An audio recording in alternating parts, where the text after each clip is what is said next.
Because she grew up in the Bronx, she's had to make her own opportunities. Her biggest came with the lead role in Selena, about the slain Tejano singer.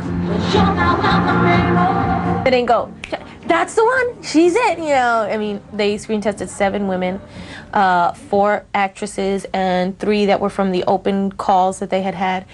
And then they narrowed it down, and it was between 4. I heard at one point it was between 4 girls. They had narrowed it down to 4. And then it was between me and one of the girls from the open call.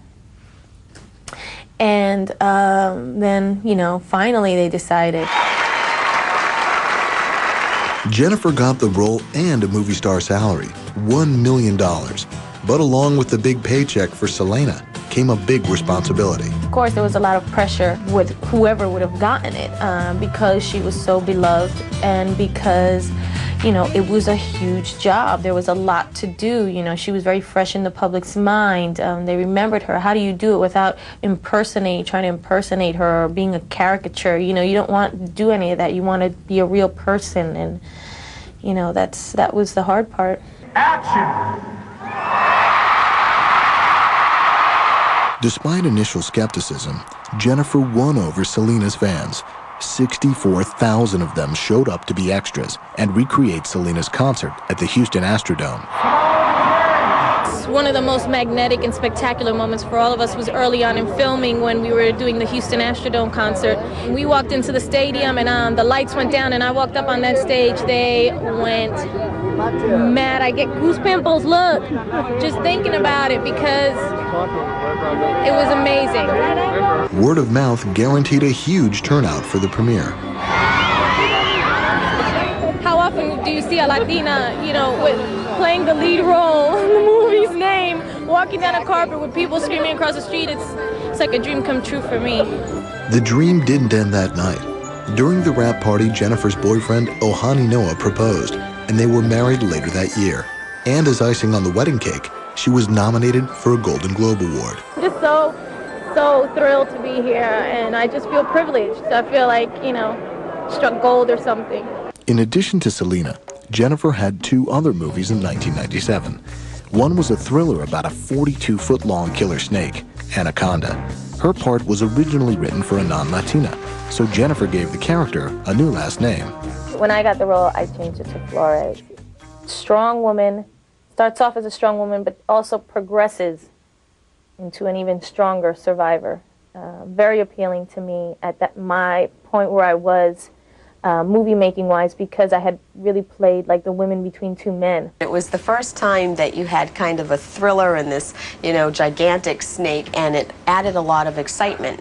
Now, although the movie didn't do a whole lot, it did okay. So in 1997, I would say that was when Jennifer Lopez's career really started to turn. U-Turn, Jennifer's 3rd movie of 1997, wasn't a big moneymaker, but she couldn't resist the chance to work with director Oliver Stone and Sean Penn. Well, working with Oliver Stone was a big deal for me on this movie because he's just such an incredible filmmaker. That does not look bad on your resume. I saw her in Money Train, which I loved, which I thought she was great, and very new presence, very fresh. Something very sassy, New York Street, Puerto Rico. I wanted her for the role. After U-Turn, Jennifer signed on for Out of Sight, and her salary jumped to $2 million. She was now the highest paid young Latina actress in the industry.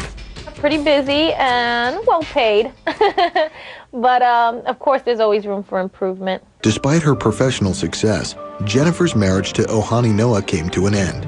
Some blamed her Out of Sight co-star George Clooney, but their chemistry was all on screen.